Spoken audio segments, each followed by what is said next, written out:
Welcome back to OrgZoo Instant Insights series, where we're exploring behavior and project. The real problem is getting your ideas across the hierarchy.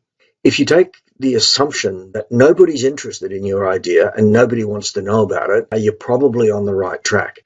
Everyone is so busy just getting their stuff done that you're going to have all of this resistance through the upper levels of the hierarchy.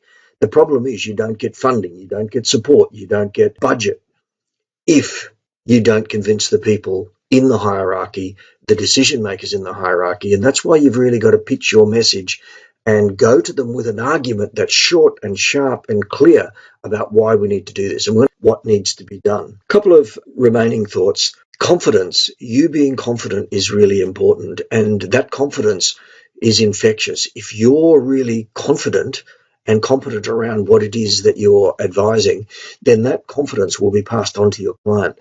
So you're not just telling them stuff, you're building a relationship, you're showing them that this is a good way forward for them to adopt, and that will be based on evidence, and not all evidence is quantitative. One of my favorite quotes from Albert Einstein is, "Not everything that can be counted counts, and not everything that counts can be counted." And this goes to this thing about the evidence, the qualitative and the quantitative, the meaning behind what it is that you're trying to deliver in your project.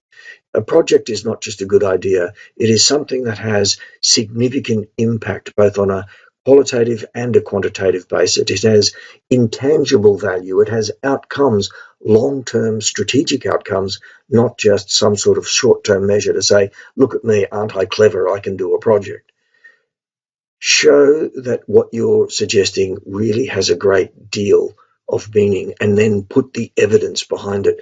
The mixing of qualitative and quantitative together is what will give your project impact and power.